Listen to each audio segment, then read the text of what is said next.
Baik, selamat siang Bapak Calon Penggerak serta Bapak Ibu rekan sejarah.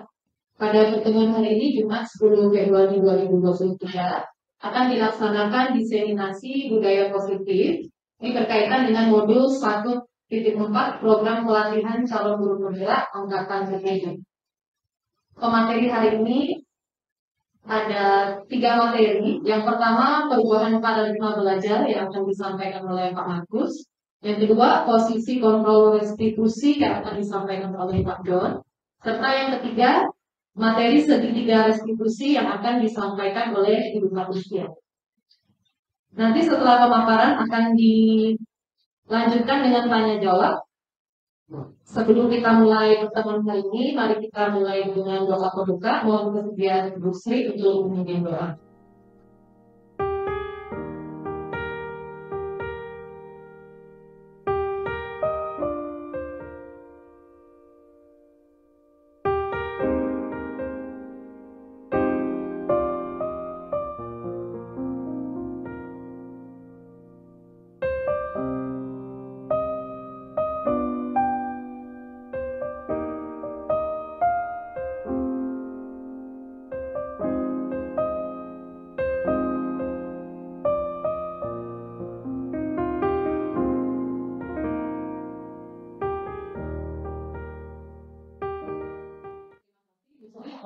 Untuk mempersingkat kegiatan hari ini, kita akan mulai dengan pemaparan yang pertama, yaitu perubahan paradigma belajar dengan pemateri Pak Markus. Kepada Pak Markus, kami persilakan. Oke. Selamat pagi Bapak Ibu semuanya. Selamat pagi Bapak Ibu semuanya. Pagi ya, hampir jam 12 masih pagi ya. Baiklah, pada kesempatan ini kami akan memaparkan. Dari saya sendiri akan menyampaikan yaitu perubahan paradigma belajar. Di sini kami bertiga akan memaparkan modul 1.4 ini. Kami akan melakukan diseminasi, yang mana nanti kami akan berbagi sedikit yang sudah kami dapatkan. Nah, langsung saja. Yang pertama, perubahan paradigma belajar. Nah, yang sebelumnya tentunya tidak salah. Tapi di sini dengan kami sebagai guru penggerak, setidaknya memberikan hal yang baru. Hal yang baru yang tentunya kami dapatkan dengan berbagai hal yang akan kami terapkan secara bersama-sama dengan Bapak dan Ibu sekalian. Nah, yang pertama, di sini nilai-nilai guru penggerak dulu. Nilai guru penggerak yang pertama berpihak pada murid. Yang mana sebagai calon guru penggerak di sini kami sangat-sangat menginginkan segala sesuatu yang diajarkan itu memang berpihak pada murid. Yang kedua, mandiri. Mandiri, segala sesuatu seorang guru penggerak itu tentunya harus mandiri, kemudian ada reflektif, kolaborasi, dan inovatif. Nah, itu adalah nilai-nilai yang ada pada guru penggerak. Baiklah. Nah, ini sebuah pertanyaan yang kita harus tanya kepada diri kita sendiri. Ya. Bagaimana kita berperilaku? Kemudian mengapa kita melakukan segala sesuatu? Apa yang kita lakukan? Sesuatu karena adanya dorongan dari lingkungan atau dorongan dari yang lain. Terkadang kita melakukan segala sesuatu itu karena menghindari rasa, menghindari rasa sakit atau ketidaknyamanan. Terkadang juga melakukan sesuatu untuk mendapatkan apa. Itulah naluri dasar manusia. Naluri dasar manusia ini bagaimanapun keadaannya seseorang pasti memiliki. Ya. Nah, kita sendiri harus melakukan sesuatu. Tapi tentunya kita mau juga sesuatu. Itulah secara sederhana yang dimau di sini. Nah, kemudian Diana Gosset dalam bukunya Restructuring school disiplin menyatakan ada 3 motivasi perilaku manusia. Yang pertama untuk menghindari ketidaknyamanan atau hukuman.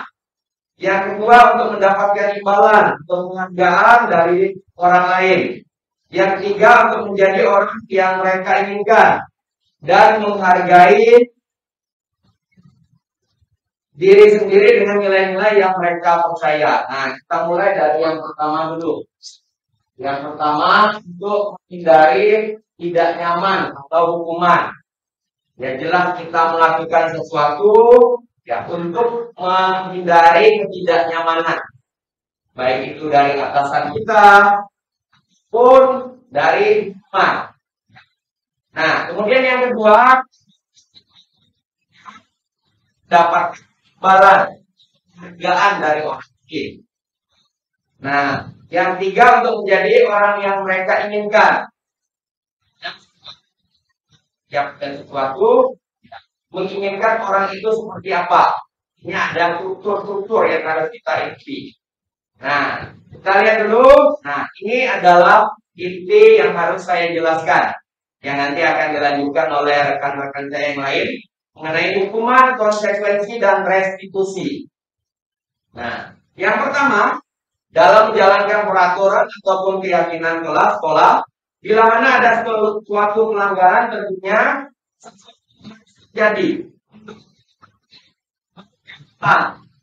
tindakan penegakan peraturan atau keyakinan kelas atau sekolah kita selama ini.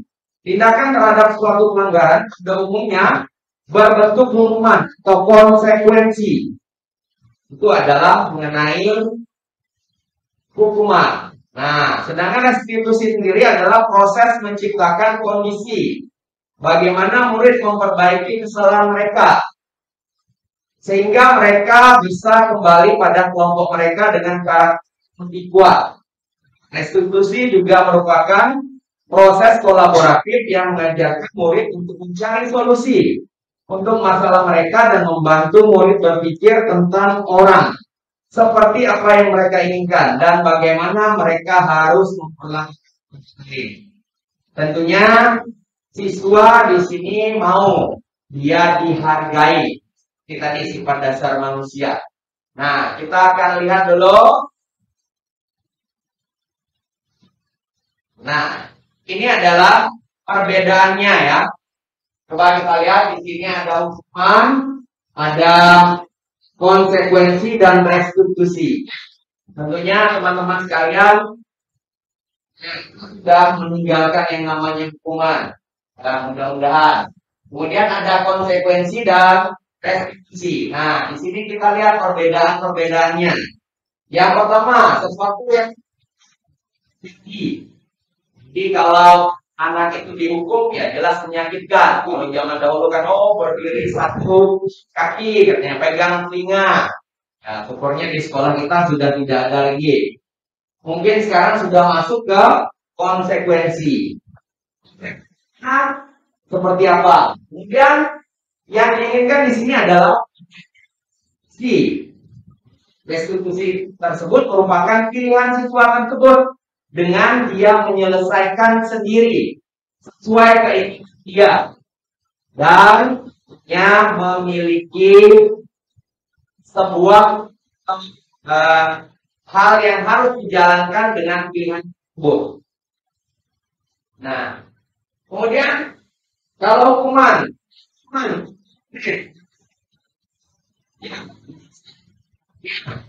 tidak nyaman untuk murid jangka waktu pendek. Nah, kalau restitusi menguatkan untuk murid dalam jangka waktu panjang. Korban bisa dapatkan ganti. Kemudian pada hukuman murid akan merasa tersakiti. Apalagi di sini mungkin ya kita tidak melihat secara langsung, tapi biasanya perasaan seksual akan membekas. Kalau misalnya kita mengajar di SD, di kemudian hari apa yang pernah gurunya lakukan dari siswa tersebut tentunya. Kemudian restitusi murid akan mendapatkan penguatan di sini ya dari permasalahan tadi, tentunya murid mendapatkan penguatan. Oh, dia salah, tidak akan dilakukan lagi dan berjanji akan memperbaiki. Nah, itu yang kita inginkan. Kemudian pada hukuman perilaku pasif, agresif dan meningkat. Ya. Nah, kalau apabila dia di sini mendapat hukuman, hal-hal justru terkadang akan menjadi lebih agresif. Ya. Pada restitusi yang diinginkan adalah masalah terpecahkan dan dia tahu akan itu yang ingin kita dapatkan. Terus selanjutnya hukuman. Sistem tidak akan berjalan bila murid tidak takut. Kadang apa yang kita berikan hukuman itu membuat murid takut.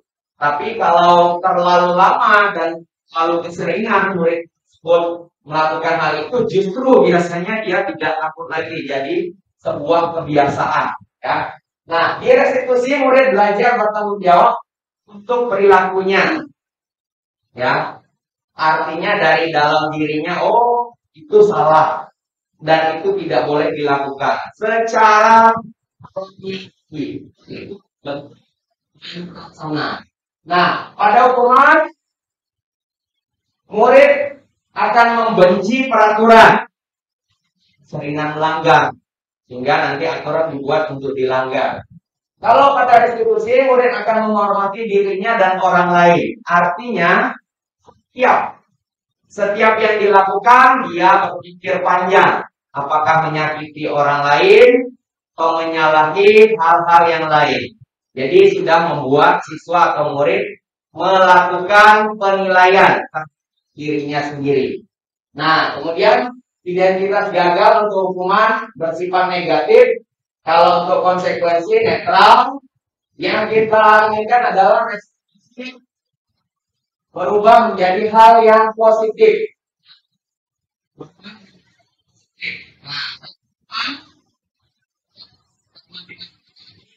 Awas.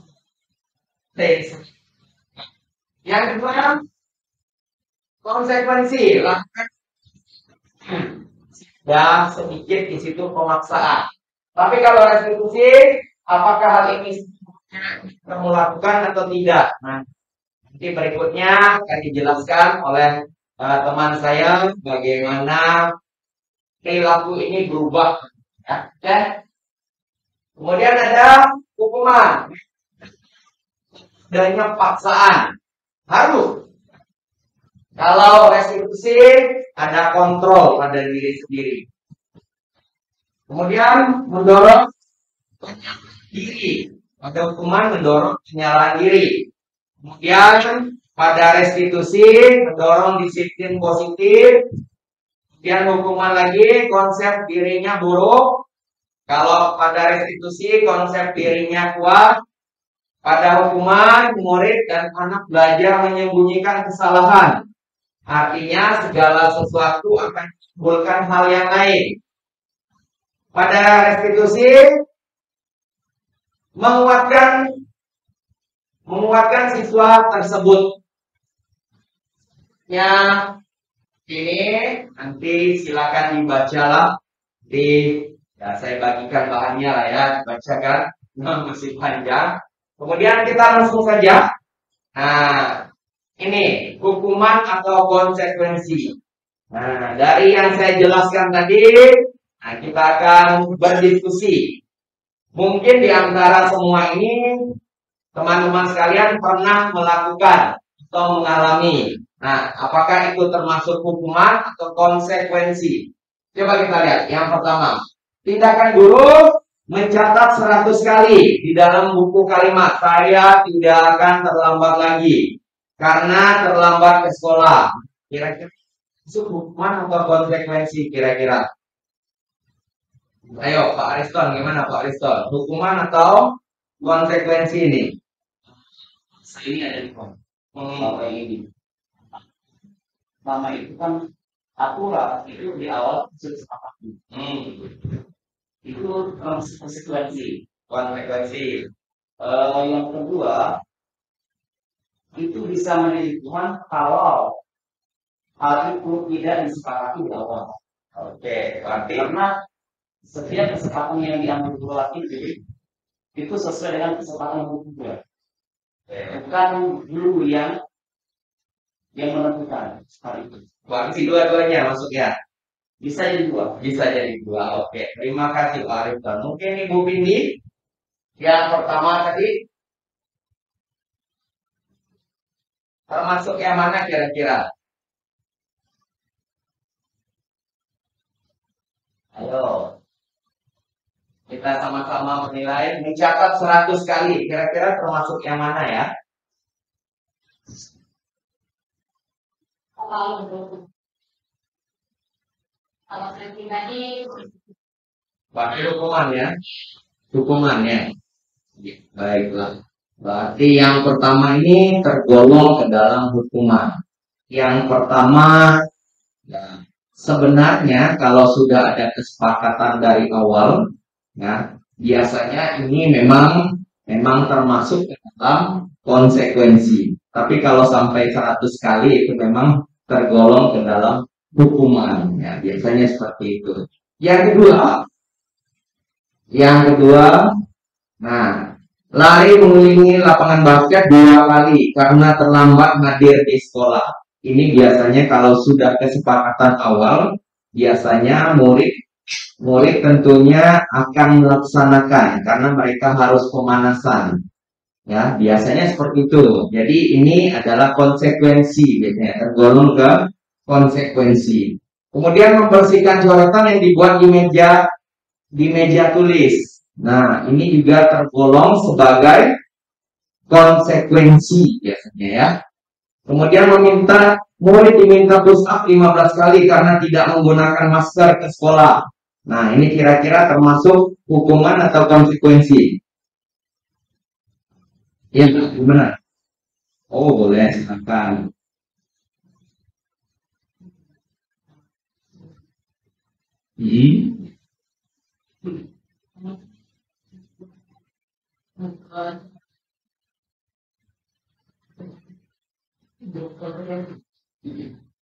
Ya, hukuman fisik gimana?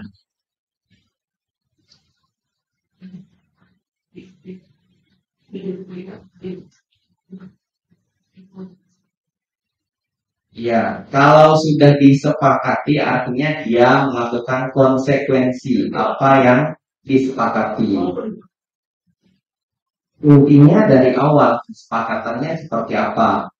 Nah, kalau dia olahraga biasanya ya, hal tersebut wajar. Kalau lari, push up, itu kan tentunya yang pertama misalnya seorang anak terlambat, tentunya dia harus pemanasan.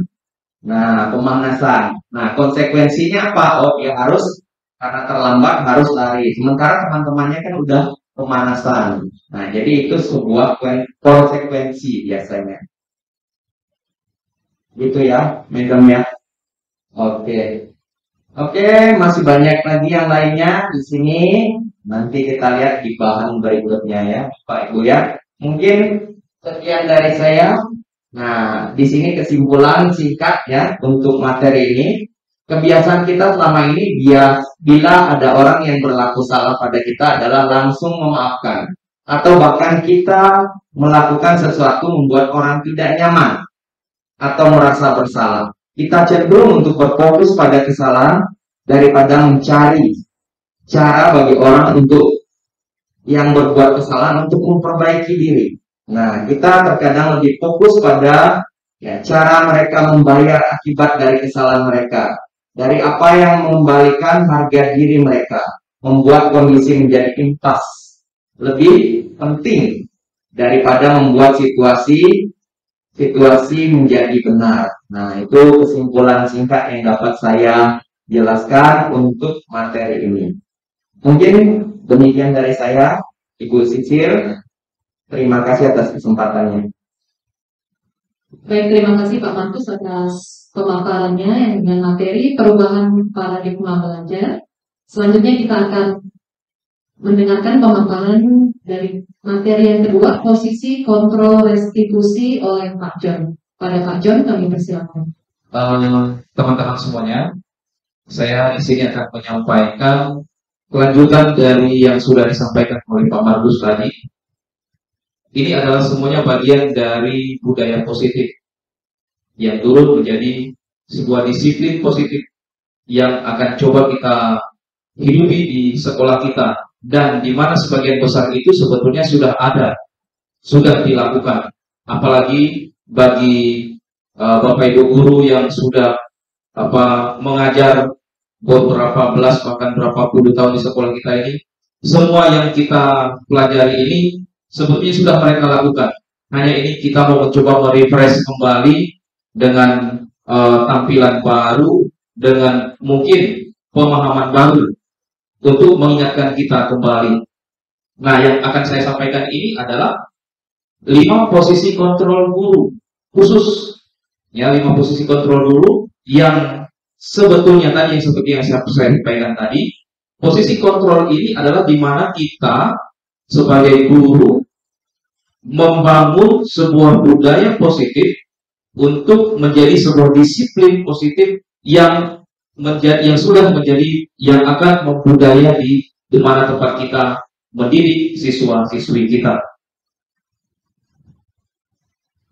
Nah, di sini saya sampaikan disiplin positif. Disiplin positif merupakan disiplin tanpa ancaman atau tanpa hukuman. Tadi Pak Markus sudah menyampaikan bahwa Pak Markus bertanya apakah kita masih menggunakan hukuman. Kalau saya sendiri sebetulnya masih. Itu saya lakukan mau tidak mau, tapi sedikit demi sedikit saya kurangi. Hukuman apa? Misalnya menulis sebuah karangan, menulis kegiatan dia sehari-hari, itu saya jadikan sebagai bagian dari kalau menurut saya itu masih bagian sebuah hukuman. Itu yang terjadi kepada siswa yang saya tangani. Nah, di sini disiplin positif merupakan disiplin tanpa ancaman atau tanpa hukuman. Ini akan menjadi disiplin positif yang meningkatkan motivasi intrinsik dan kesadaran siswa dalam membangun karakter positif. Nah, 5 posisi kontrol guru seperti di tampilan slide awal tadi saya sampaikan. Yang pertama, posisi kontrol sebagai hukum. Yang kedua, posisi kontrol kita sebagai pembuat rasa bersalah. Yang ketiga, kita menempatkan diri kita sebagai teman. Kemudian yang keempat sebagai pemantau. Dan yang kelima, kita sebagai manajer. Nah, bagaimana penjelasannya? Kita lihat bersama. Saya bacakan saja, mungkin tidak nampak. Di sini kita mau mencoba melihat, bisa jadi ada yang pernah kita lakukan, bisa jadi kita pernah berada di satu posisi, memposisikan kita sebagai teman terhadap siswa kita, memposisikan kita sebagai pembuat mereka untuk merasa bersalah, atau kita tetap menjadi sebagai ketika menghadapi masalah kita sebagai penghukum di situ, atau malah kita memposisikan diri kita sebagai manajer di situ. Nah, di sini saya menampilkan apabila guru berbuat sebagai posisi penghukum, ciri-cirinya di situ adalah guru menghardik, menuju-nuju, menyakiti perasaan, bahkan menyakiti basic. Itu sebagai penghukum, guru sebagai penghukum. Nah, kemudian membuat orang merasa bersalah yang dilakukan oleh guru di sini adalah saya jelaskan yang guru sebagai penghukum dulu. Menghardik dan menunjuk-nunjuk, menyakiti serta menyindir. Tadi menyakiti dalam artian perasaan sampai ke fisik. Lalu guru berkata, contoh perkataan, kalau kamu tidak melakukannya, awas ya. Sekaligus mengancam. Kemudian hasilnya kita bisa dapat lihat sendiri. Saya sendiri bisa membuktikan karena saya pernah melakukan hal ini. Ya, siswa akan memberontak. Anak-anak kita akan menyalahkan orang lain dan mungkin berbohong. Kemudian dampak paling bawah, tentu awal-awal mungkin dia akan tidak melakukan kesalahannya lagi, tapi berikut-berikutnya pasti akan mengulangi kesalahannya. Ini jika posisi kita sebagai penghukum. Di atas sana paling atas disebut ini untuk membangun identitas gagal. Lalu posisi kontrol yang kedua, membuat orang merasa bersalah. Membuat orang merasa bersalah di sini. Contoh di sini guru memberikan ceramah dan mengatakan seharusnya kamu begini. Memberikan mereka wejangan dan sebagainya. Saya kecewa dengan kamu. Kamu sudah melakukan ini. Kamu seharusnya begini. Jadi siswa kita dibuat merasa bersalah. Hasilnya kemungkinan dia akan berbohong, dia akan menyangkal, dan hasil akhirnya siswa kita akan merasa sangat rendah diri. Kemungkinan dia tidak akan merasa percaya diri lagi. Ini pun saya sudah bisa buktikan karena saya pernah melakukan ini dengan murid dan akhirnya saya merasa sedih sekali. Karena bukan di angkatan ini tapi di angkatan yang lalu-lalu. Saya kasihan sekali lihat dia karena akhirnya dia merasa berkecil hati, dia merasa rendah diri, dia jadi malu dan ya semacam posesif begitu. Mungkin hampir semuanya saya pernah lakukan, tapi kita doain dulu Bapak Ibu. Nanti akan saya lanjutkan. Mari kita berdoa. Dalam nama Bapa dan Putra dan Roh Kudus. Amin. Maria diberi kabar oleh malaikat Tuhan, merayakan lahir dari Roh Kudus. Salam Maria, penuh rahmat Tuhan sertamu. Terpujilah engkau di antara wanita, dan terpujilah buah tubuhmu Yesus. Santa Maria Bunda Allah, doakan kami yang berdosa ini, sekarang dan waktu kami mati. Amin. Aku ini hamba Tuhan, terjadilah padaku menurut perkataan. Salam Maria, penuh rahmat Tuhan sertamu. Terpujilah engkau di antara wanita, dan terpujilah buah tubuhmu Yesus. Santa Maria Bunda Allah, doakanlah kami yang berdosa ini, sekarang dan waktu kami mati. Amin. Sabda sudah menjadi manusia dan tinggal di antara kita. Salam Maria, penuh rahmat Tuhan sertamu. Terpujilah engkau di antara wanita, dan terpujilah buah tubuhmu Yesus. Santa Maria Bunda Allah, doakanlah kami yang berdosa ini, sekarang dan waktu kami mati. Amin. Doakanlah kami ya Santa Bunda Allah, menikmati janji Kristus. Marilah berdoa. Ya Allah, karena kabar malaikat, kami mengetahui bahwa Yesus Kristus Putramu menjadi manusia. Kami mohon curahkanlah rahmat-Mu ke dalam hati kami, supaya berkat sengsara dan salibnya, kami dibawa pada kebangkitan yang mulia. Sebab Dia Tuhan antara kami. Amin. Dalam nama Bapa dan Putra dan Roh Kudus. Amin. Baik Bapak Ibu, saya lanjutkan kembali. Kemudian masuk ke posisi kontrol yang ketiga. Di sini kita memposisikan kita sebagai teman terhadap siswa kita. Ciri-cirinya di sini adalah kita membuat alasan-alasan, kita menjalin suatu relasi dengan siswa kita selayaknya dia adalah teman kita. Contoh, jika dia melakukan sesuatu hal, ayolah lakukan ini demi Pak Guru. Lakukanlah ini, kita kan berteman. Jangan melakukan ini lagi, kita kan sahabatan. Nah begitu. Namun ada efek negatifnya. Karena dia sudah merasa kita temannya, ya. Yang pertama, ya mungkin hal-hal yang kurang sopan akan dia lakukan seenaknya saja. Bukan berarti kita tidak hormati, tetapi jadinya siswa-siswa kita yang kita bisa melihat bagaimana situasinya. Yang terakhir adalah jika posisi kita sebagai teman, mereka akan lemah. Dia tidak mandiri karena ketergantungan dengan kita. Kemudian posisi kontrol yang keempat, kita memposisikan sebagai pemantau. Memperhatikan, menghitung waktu. Jika mereka melakukan kesalahan, tunjukkan, ini loh ketentuan kita. Kamu melanggar ini. Begitu. Nah, akhirnya dampaknya pada murid ini dapat menitik beratkan pada sanksi atau hadiah untuk dirinya. Kamu benar, kamu dapat hadiah. Kamu salah, kamu mendapat sanksi. Karena kita memperhatikan baik buruknya ini, dampaknya. Nah, jadi identitas yang berhasil, yang disebut identitas sukses di sini adalah identitas manajer. Kita memposisikan diri kita sebagai manajer. Kita mengajukan pertanyaan-pertanyaan, menguatkan pribadi siswa. Jika mereka kurang mampu bergaul, kita coba dekati secara personal. Ini juga pernah saya lakukan, dan ada beberapa hal yang berhasil, namun ada harus beberapa cara yang harus berkali-kali dilakukan. Dan hasil akhirnya, mereka dapat mengevaluasi diri mereka sendiri, kemudian mereka sadar jika melakukan kesalahan, dan mereka dapat memacu dirinya sendiri karena kita dari awal sudah memberikan motivasi, memberikan semangat kepadanya. Salah diberitahukan salah, yang benar diberitahukan yang benar. Ini posisi manajer.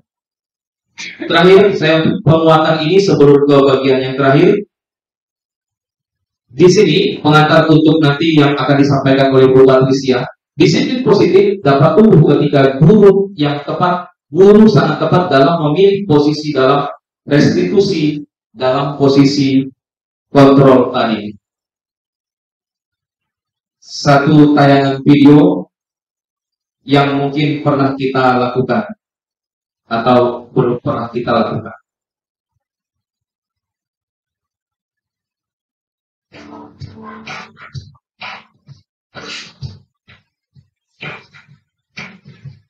Silakan nanti Bapak Ibu perhatikan. Halo, Bapak Ibu Guru calon guru penggerak. Video ini akan menampilkan 5 adegan interaksi guru dan murid. Silakan menonton dan merefleksikannya.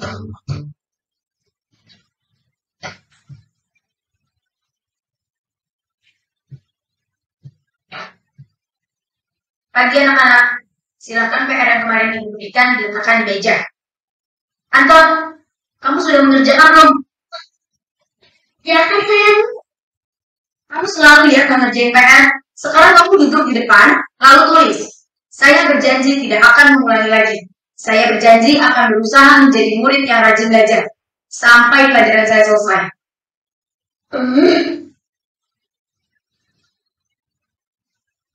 Pagi anak-anak, hari ini ada tugas ya. Ada yang belum mengerjakan? Anton, kamu sudah mengerjakan? Belum, Pak. Kamu nggak ngerjain tugas ya? Kamu mau jadi apa nanti? Kamu lihat sekolah sih? Coba, bayangkan orang tuamu betapa kecewanya sama kamu. Kamu itu sudah kelas 5. Harusnya bertanggung jawab sama diri sendiri. Maaf, Bu, saya terlambat. Ya udah, nanti jangan diulangi lagi ya. Kalau kamu rajin, Ibu senang lihatnya. Ya, lain kali tepat waktu ya masuknya. Tos dulu dong. Kita kan teman. Wah, jadi kurang selamat lagi. Apa ya?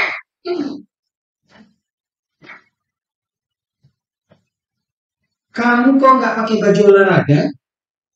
Bapak catat, kamu sudah 3 kali loh nggak ikut olahraga bulan ini.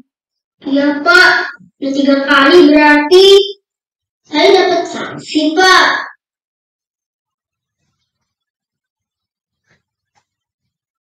Ini, Bu, saya mengumpulin tugas.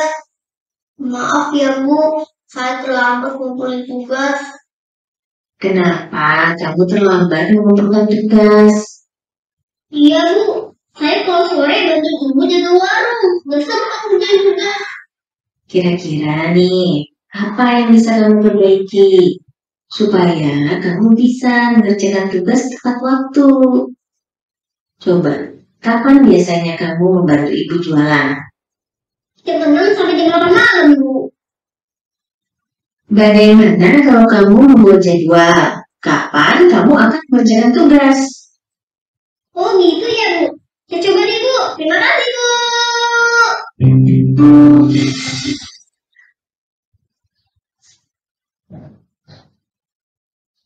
kasih Pak Ibu. Tadi video itu untuk menampilkan 5 posisi kontrol kita yang tadi sudah saya sampaikan. Selamat siang, saya kembalikan kepada Ibu Sisil. Baik, terima kasih Pak John atas pemaparannya dengan materi posisi kontrol restitusi. Tadi ada 5 posisi. Jadi yang terakhir kesimpulannya disiplin ini memilih posisi yang tepat ya di antara 5 posisi yang tadi. Baik, selanjutnya untuk pemaparan yang terakhir akan disampaikan Ibu Patricia dengan materi segitiga restitusi. Kepada Ibu Patricia kami persilakan.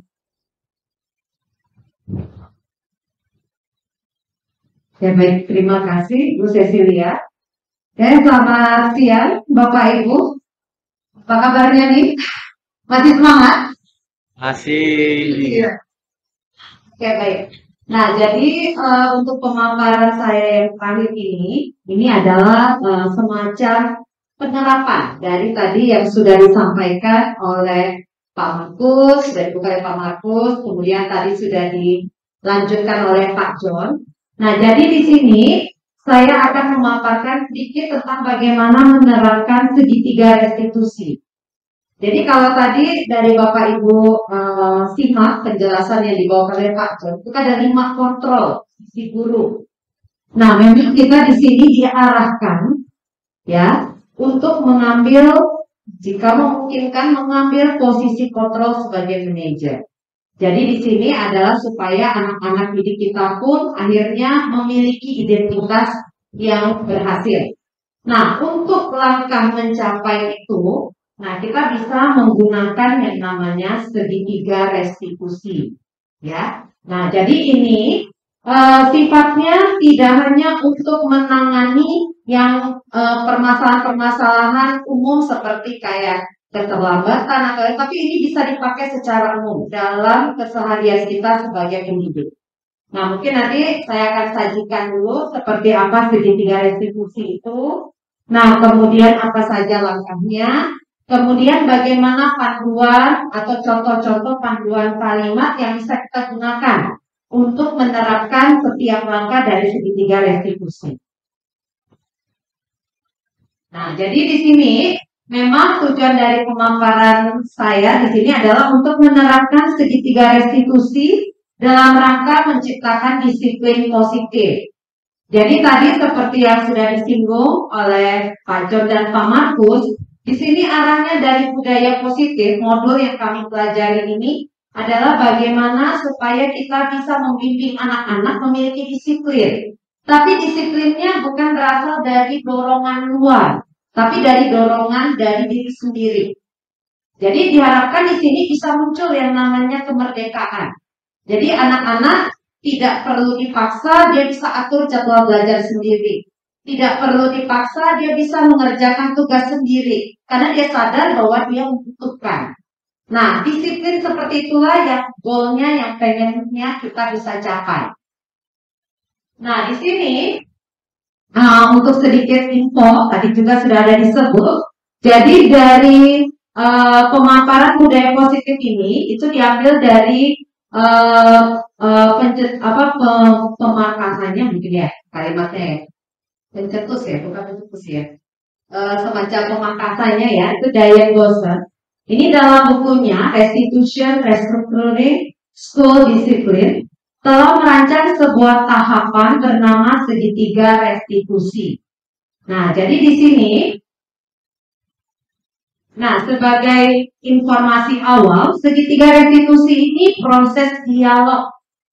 Jadi memang di sini kita membuka jalur komunikasi kepada siswa yang dijalankan oleh guru, boleh juga oleh orang tua, dengan tujuan dapat menghasilkan murid yang mandiri dan bertanggung jawab. Jadi memang di sini memang diarahkan anak-anak itu mereka bisa bertanggung jawab dengan apapun yang mereka lakukan. Nah, karena sifatnya dialog, ada 3 langkah yang perlu dilakukan. Nah, langkah yang pertama, Bapak Ibu bisa lihat di sini yang di sebelah kiri, menstabilkan identitas. Jadi ketika kita berencana melakukan segitiga restitusi sebelum masuk ke akar permasalahan, yang kita perlu lakukan adalah menstabilkan identitas. Di sini tujuan kita adalah membantu anak tenang dan kembali ke suasana hati, di mana nanti dari situ dia bisa memikirkan penyelesaian yang bisa dia pilih. Nah, terutama ini bagus sekali kalau misalnya memang situasinya permasalahannya seperti kayak bertengkar atau yang berhubungan dengan konflik dengan sesama teman. Karena biasanya kalau ada berhubungan dengan konflik itu ada muncul emosi tinggi, emosi negatif. Nah, jadi memang menstabilkan identitas itu tujuannya kita menenangkan dari si anak. Nah, kemudian langkah yang kedua, validasi tindakan yang salah. Nah, di sini kita memberikan, kita sebagai orang yang melakukan restitusi, kita memberikan pemahaman alasan di balik tindakan murid. Dan tadi seperti di awal saya singgung, karena ini memang proses dialog, jadi di sini kita memang membuka dari anak. Jadi bukan dari kita yang memutuskan bahwa anak bertengkar itu gara-gara ini. Anak berkata, oh pasti kamu gara-gara gini ya, kamu mukul temanmu. Jadi tidak seperti itu. Di sini kita menggali dari anak, alasan dia apa. Alasan dia melakukannya. Nah, kemudian setelah melakukan validasi tindakan yang salah, masuk ke langkah yang ketiga yaitu menanyakan keyakinan. Nah, di sini kita hubungkan anak-anak dengan nilai-nilai yang dia percayai dan berpindah menjadi orang yang dia inginkan. Artinya nilai-nilai kebaikan itu kan sebenarnya sudah kita tanamkan. Dan kita yakin anak-anak pun walaupun mereka tidak merespon secara lugas, mereka rata-rata pasti menerima nilai kebaikan yang kita susun bersama atau kita sampaikan. Nah, di sini maka kita menghubungkan dari tindakan yang dia sudah lakukan dengan nilai-nilai kebaikan yang memang dia percaya. Nah, jadi 3 langkah inilah, 3 tahapan inilah yang menjadi tahapan segitiga restitusi. Nah, sekarang mungkin saya paparkan perbagiannya. Nah, yang pertama, langkah pertama menstabilkan identitas. Nah, di sini kan tujuannya mengubah identitas anak yang gagal menjadi sukses. Karena ketika anak melakukan kesalahan, otomatis pertama respon yang muncul itu pasti rasa takut. Biasa anak-anak akan seperti itu. Rasa takut, merasa bahwa oh nanti bu guru atau pak guru akan hukum saya, oh nanti teman saya mau pukul saya dan sebagainya. Nah, jadi di sini kita perlu melakukan menstabilkan identitas supaya rasa takut anak itu bisa dikurangi, bisa direduksi. Nah, di sini karena kita melakukan proses dialog, kita bisa gunakan kata-kata seperti ini. Contoh, misalnya ketika dia bertengkar, ini misalnya kita bahas tentang kasus bertengkar sesama anak. Kita bisa munculkan memang tidak ada manusia yang sempurna. Jadi di sini maksudnya apa? Supaya anak-anak tahu, oh memang saya melakukan kesalahan ya, memang karena saya manusia ya tidak sempurna, saya bisa emosi. Nah, kemudian yang kedua, misalnya kita bisa menggunakan kalimat, kamu berhak merasa begitu. Contoh paling sederhana, anak kalau misalnya sudah bertengkar, pasti biasanya pemicunya ada sesuatu yang dilakukan temannya yang tidak dia senangi. Nah, hal seperti itu kita perlu semacam memahami. Oh iya, berarti karena temanmu berbicara begini, kamu merespon dengan begini. Nah, dengan cara kita mengucapkan kata-kata kamu berhak merasa begitu, di sini kita berarti berusaha menstabilkan emosi dia, identitas dia. Bahwa dia memang salah, tapi di sini dia ada hak untuk melakukan hal itu. Nah, kemudian kalimat yang paling baik juga bisa kita lihat dari kalimat ketiga. Bapak Ibu tidak tertarik mencari siapa yang salah, tapi Bapak Ibu ingin mencari solusi dari permasalahan ini. Nah, jadi di sini memang kita tidak fokus pada siapa yang salah, tapi bagaimana solusinya. Nah, ini bagian dari langkah pertama menstabilkan identitas. Cuma memang satu hal yang mungkin perlu kita pahami di sini bukan berarti kita merelakan anak untuk melakukan kesalahan. Tapi di sini tujuan dari tahapan ini adalah kita menetralkan emosi anak supaya dia pun akhirnya pelan-pelan bisa sadar dengan tindakan buruk yang dilakukan. Nah, langkah yang kedua, validasi tindakan yang salah. Nah, untuk memvalidasi ini, memang yang pasti yang perlu kita pahami itu ada kebutuhan dasar anak. Kebutuhan dasar ini seperti misalnya kebutuhan untuk dihormati, kebutuhan untuk dihargai, kebutuhan merasa aman, yang seperti itu. Karena kadang-kala anak melakukan sesuatu, ya contohnya kayak tadi ketika bertengkar, itu karena dia merasa ada kebutuhannya yang tidak terpenuhi. Contohnya misalnya dia diejek temannya, kan berarti ada kebutuhan yang merasa tidak dihormati. Nah, yang seperti itu kita perlu menjadikan sebagai panduan utama untuk bisa melihat permasalahan secara lebih netral. Jadi di sini kalimat yang bisa kita gunakan sebagai guru ketika membuka ruang dialog adalah kamu pasti punya alasan mengapa melakukan hal itu. Jadi memang yang diutamakan kita gali alasan dia melakukan apa. Kalau misalnya akhirnya nanti terbuka, kita bisa lihat apa yang perlu dia lakukan atau apa yang bisa kita bantu untuk mengarahkan dia supaya dia bisa memperbaiki apa yang salah itu. Nah, kemudian kalimat kedua yang bisa dipakai, ya bisa jadi kamu merasa tidak masalah dengan hal yang kamu lakukan, tapi jadinya merugikan dirimu sendiri. Nah, jadi dengan kalimat ini kita mau tunjukkan, mungkin dengan melakukan hal ini, dia rasanya senang karena dia sudah bisa mewujudkan rasa tidak senangnya, dia bisa keluarkan emosinya. Tapi juga di sini kita mengingatkan, ternyata yang dilakukannya itu merugikan, tidak hanya orang lain tapi diri sendiri. Nah, atau kita juga bisa gunakan kalimat, kira-kira ada tidak hal yang buat kamu rugi dari hal yang kamu lakukan ini. Nah, ini semua bisa kita gali dari anak dengan pemikiran bahwa memang pasti anak melakukan sesuatu itu ada alasannya. Dan memang berarti ada kebutuhan dasar yang mereka tidak terpenuhi dan akhirnya mereka melakukan tindakan itu. Nah, kemudian langkah yang ketiga, menanyakan keyakinan. Nah, di sini ada kata keyakinan. Ini memang erat kaitannya, bersambung kaitannya dengan yang keyakinan kelas atau kesepakatan kelas. Nah, jadi kalau di dalam budaya positif itu ada dua istilah, Bapak Ibu. Ada keyakinan kelas, ada kesepakatan kelas. Nah, kalau yang kita biasa lakukan di awal tahun ajaran atau semester itu kan kelas. Nah, hubungannya dengan keyakinan kelas, kesepakatan adalah ya. Jadi keyakinan kelas ini kurang lebih sama seperti kesepakatan kelas, kita ajak anak-anak dialog. Kira-kira nilai kebaikan apa yang ingin diutamakan di dalam kelas itu? Misalnya anak-anak pengen merasa dihargai, pengen merasa dihormati dan sebagainya. Ketika anak-anak muncul begitu, nah kita akomodir dengan menyusun kelas yang arahnya. Nah, jadi kalau keyakinan kelas ini sudah ada dan memang sudah benar-benar kita wujudkan di dalam kelas kita akan mudah masuk ke langkah yang ketiga ini. Karena kalimat yang bisa kita gunakan antara lain apa nilai umum yang telah kita sepakati. Nah, ini kalau misalnya kayak kemarin saya ngurus anak-anak kelas 6, biasanya saya tanya, kira-kira nilai kebaikan apa yang kita sepakati di kelas. Dari situ kita bisa gali, mereka juga bisa berpikir, oh saya melakukan ini, saya melanggar nilai kebaikan ini.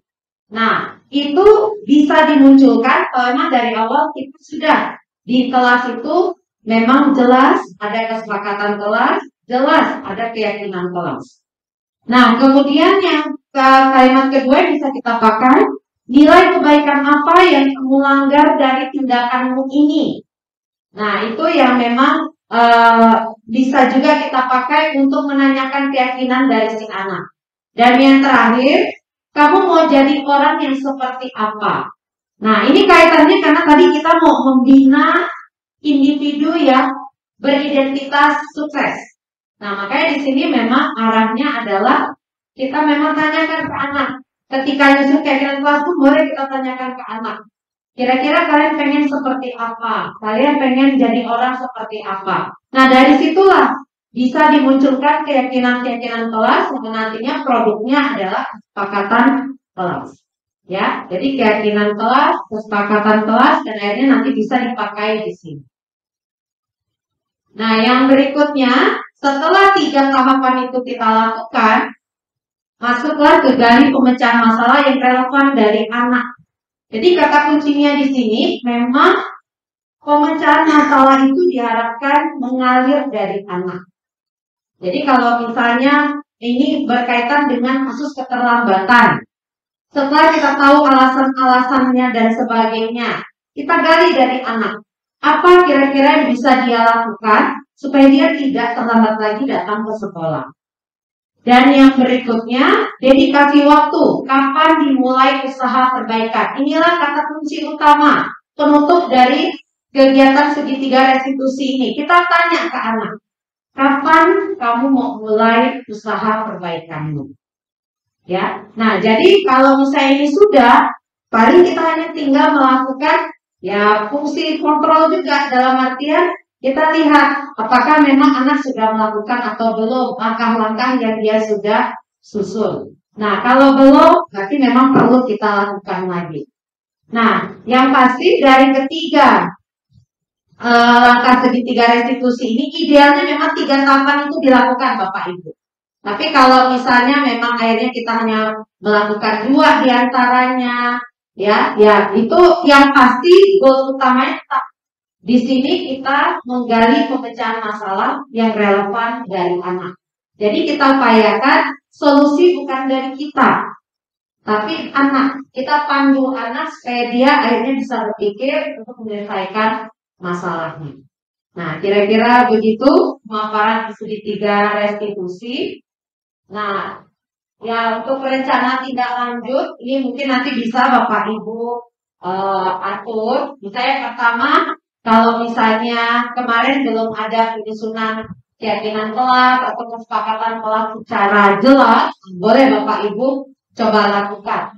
Nah, kemudian boleh Bapak Ibu coba lakukan juga penerapan segitiga restitusi dalam membantu mengatasi masalah siswa.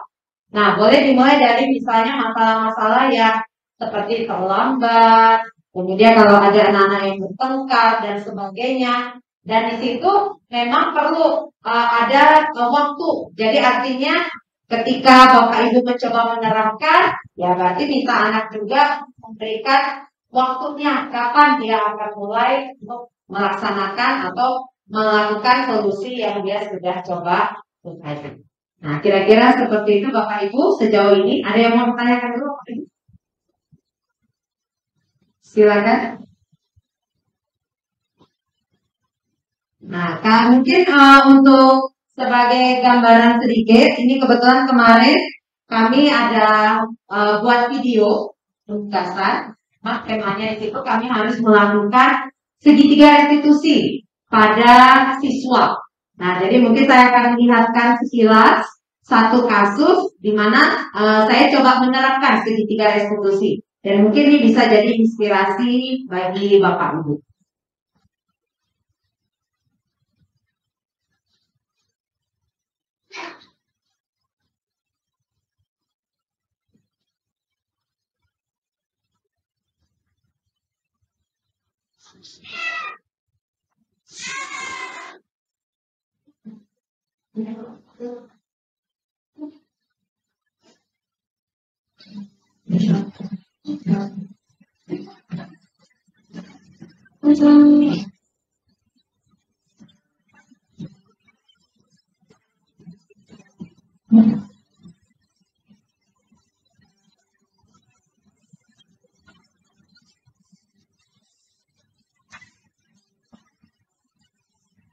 Saya pakai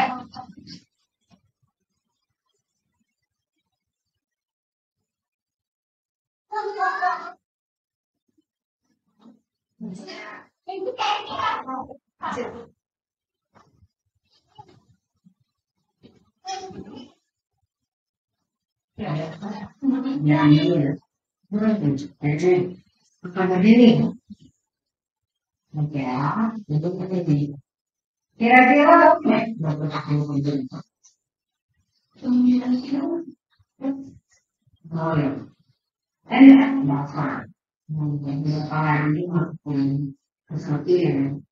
dengan sesuai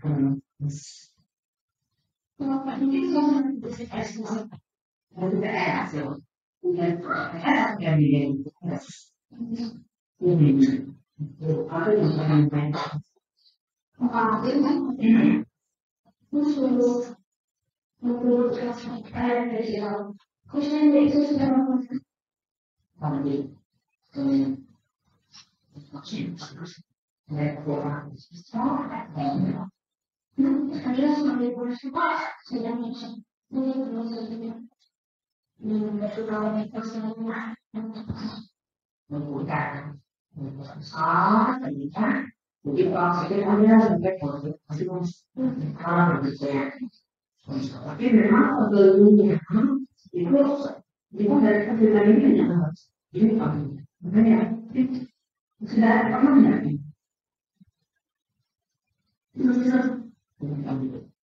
Itu di bagi untuk maksudnya berikutnya dari kamu ambil ngomong ikut mau itu dialog ya menyenangkan nah ngomong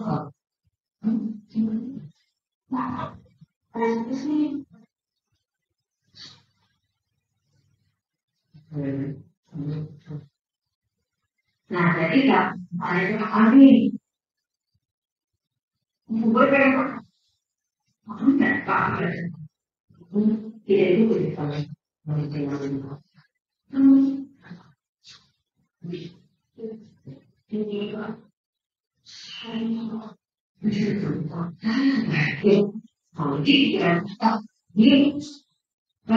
pengen apa untuk bisa kamu kan penyelesaian masalah yang kamu tahu nggak nilainya pengalaman kita nanti dia itu apa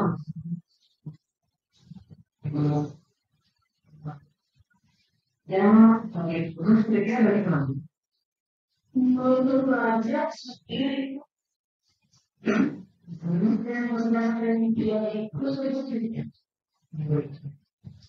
kita akan berusaha ini dengan juga saya mengingat lulus dari yang dari kampus lulus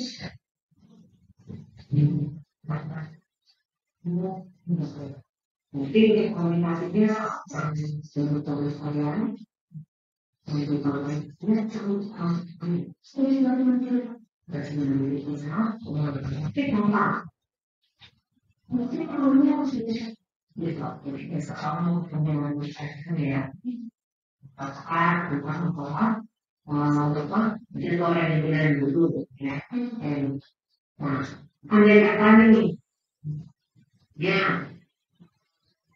lalu menentukan nanti itu ya baca kemudian ketika mencari dia berapa materi dia itu yang kemarin dia yang itu berapa yang pertama yang kedua yang pertama tidak menggunakan berarti nanti kamu mesti menjadinya berapa materi gitu ya nah yang kata nanti berikutnya kamu mengalami hidup apa ya sebenarnya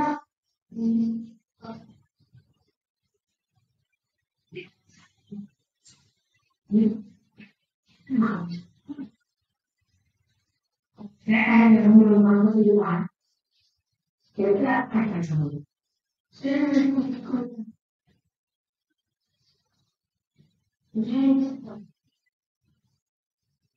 ya, berarti kamu berusaha memilihkan ini ya. Nah, misalnya seperti itu dulu sih ya, intinya sih memang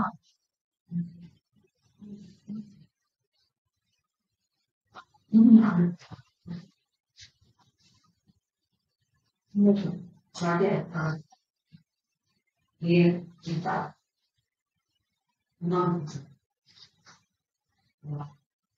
ini dengan saya maka depan itu kamu Artinya diamkan. Enggak. Ya. Jadi guru etik buktikan baik ini sudah kali ya nanti mau guru pada bingung kalau besok ya gitu kan besok kemudian itu kamu angkat jadi suatu persoalan ya itu saya benar-benar mau jadi ini tapi kalau saya depannya mungkin ada dan semoga dulu kan kita ya dia didapatkan langsung oke dan kita atau ada apa dengan kecil yang kita sendiri di kalau kamu belum ya kamu pasti semua pasti dirimu mau kita kita itu ya ya begitu ya.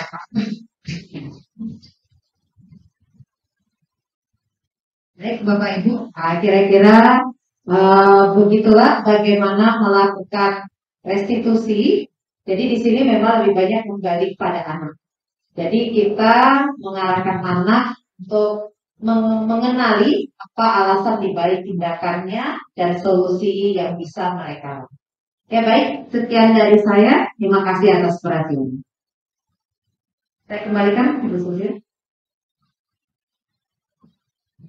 Baik, terima kasih Bu Patricia atas pemaparannya dengan materi segitiga restitusi, yaitu tujuannya disiplin positif agar anak dapat mengenali kita sebagai guru dapat membimbing anak untuk memecahkan masalahnya dan mencari solusi untuk anak supaya mencapai kemerdekaan. Selanjutnya kami persilakan pada Bapak Kepala Sekolah, Bapak Budi Yanto untuk melanjutkan sesi berikutnya. Ada Pak Budi, kami silakan. Baik, terima kasih Bu Seso. Terima kasih kepada Pak Markus, Pak John, dan Bu Patricia yang telah memberikan pemaparan.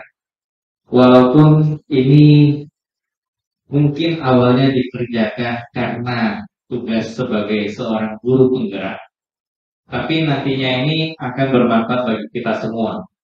Makanya saya juga meminta kepada mereka bertiga untuk bisa membagikan informasi ini kepada Bapak Ibu semua.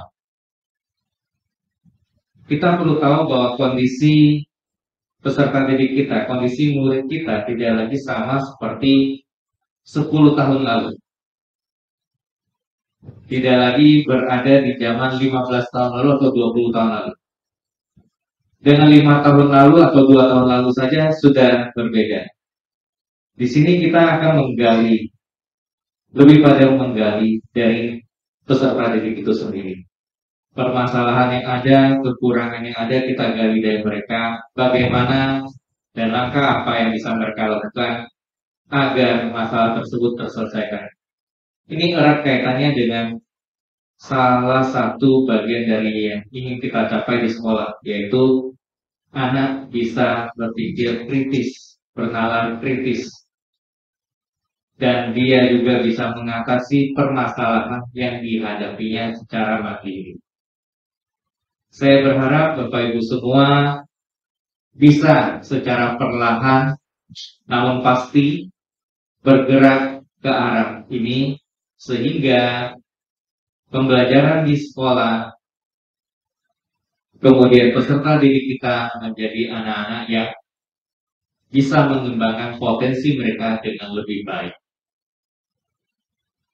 Dan saya juga berharap dari antara Bapak Ibu, mungkin berikutnya ketika ada pengumuman pendaftaran guru penggerak akan mendaftar segera.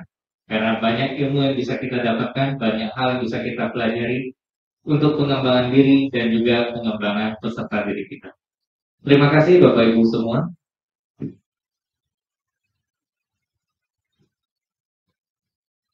Baik, terima kasih Pak Budi untuk penguatannya. Kita beri tepuk tangan dulu.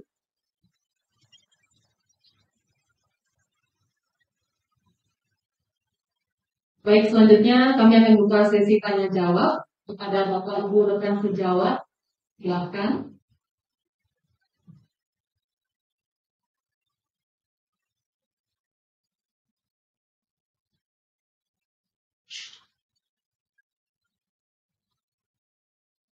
Untuk pemaparan materi tadi dari Pak Markus yaitu penambahan perubahan paradigma belajar dari Pak John, posisi kontrol restitusi, serta Bu Patricia segitiga restitusi. Persilakan.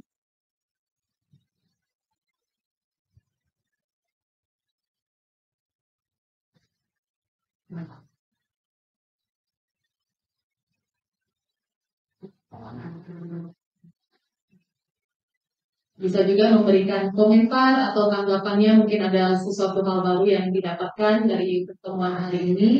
Tentu banyak ya Bapak Ibu, mungkin hal-hal yang semakin membuka pemikiran kita, terutama untuk anak-anak tadi kita di sekolah umum. Silakan Bapak Ibu. Ya, kepada Ibu Isti kami persilakan.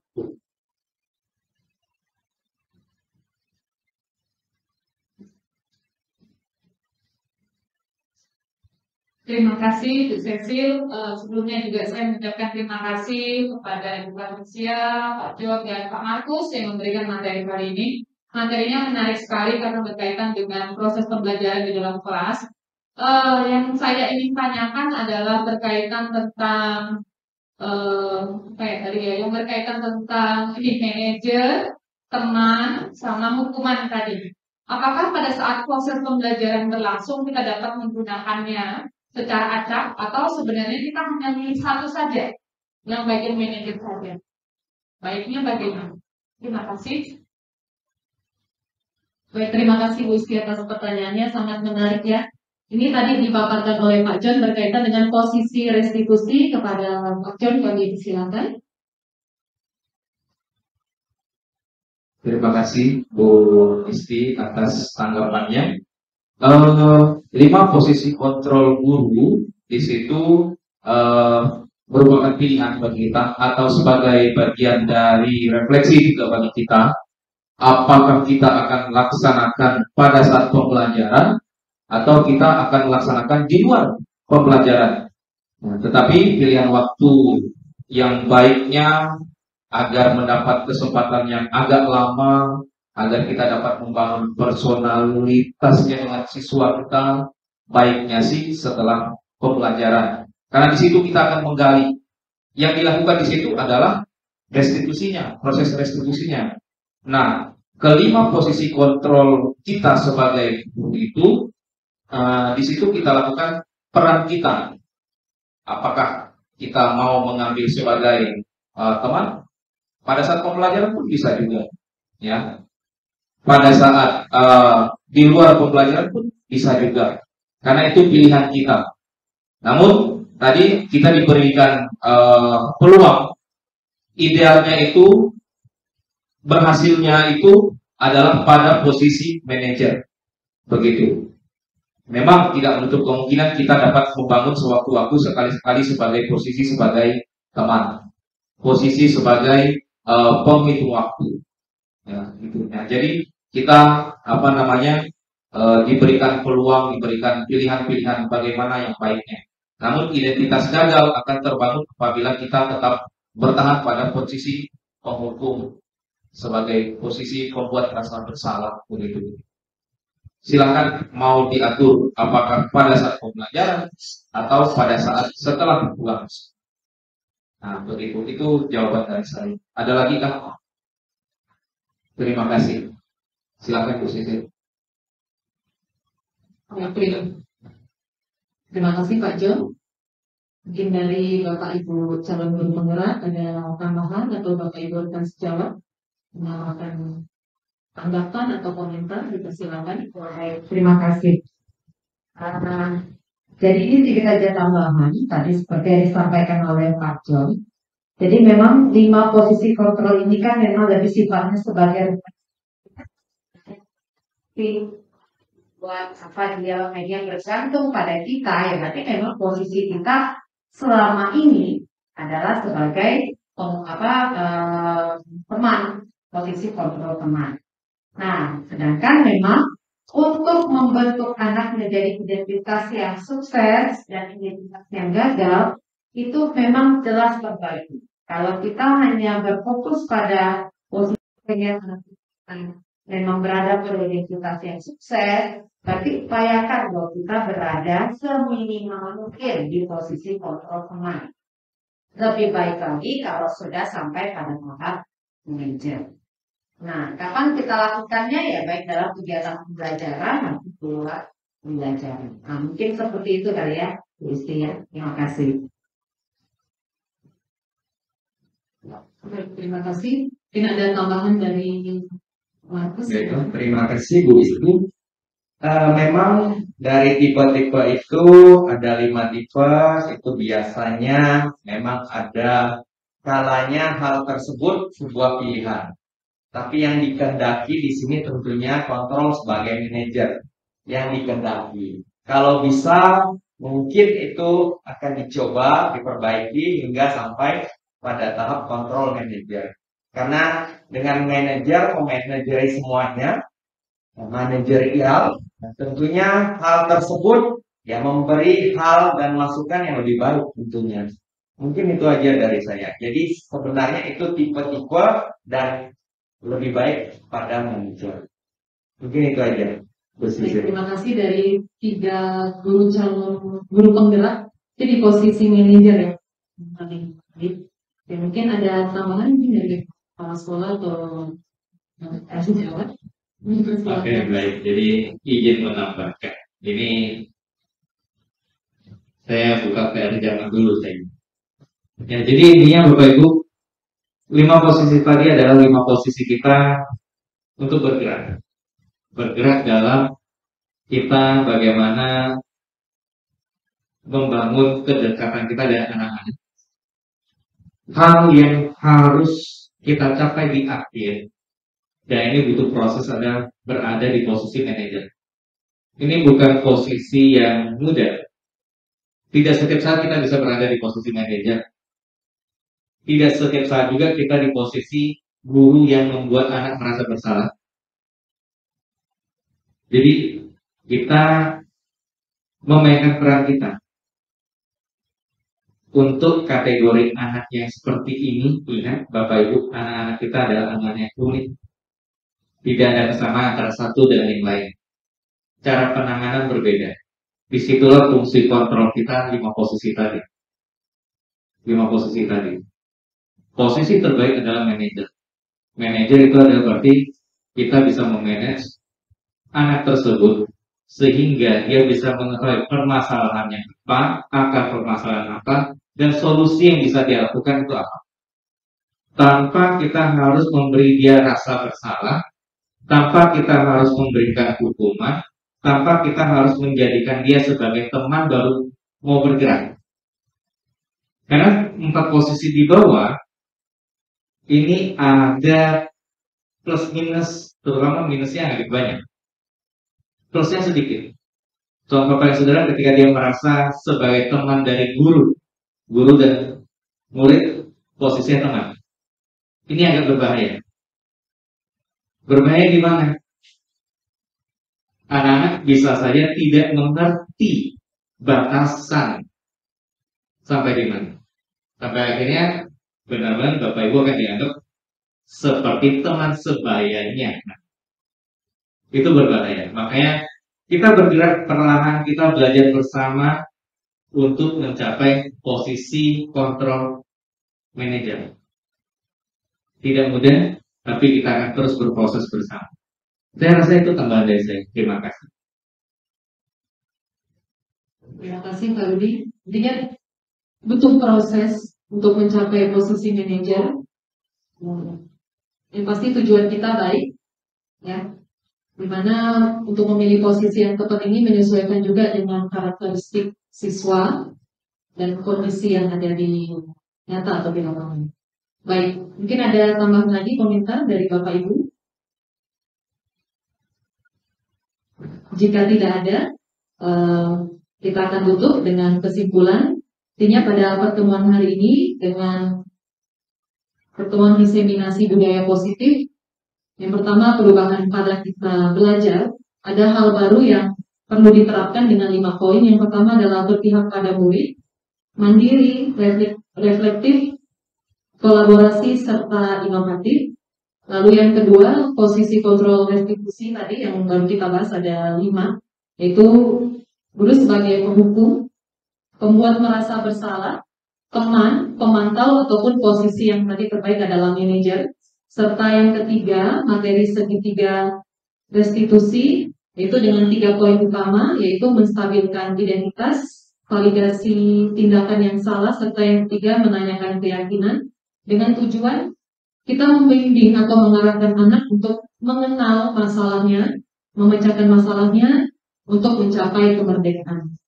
Baik, terima kasih sekali lagi kepada Bapak Kepala Sekolah untuk penguatannya, Bapak Ibu calon guru penggerak untuk pemaparannya, serta rekan-rekan atau teman sejawat yang sudah berkumpul hari ini untuk melaksanakan diseminasi budaya positif. Kita akan tutup dengan doa penutup. Mohon kesediaan Bu Paskalia untuk menutup dengan doa. Kami persilakan.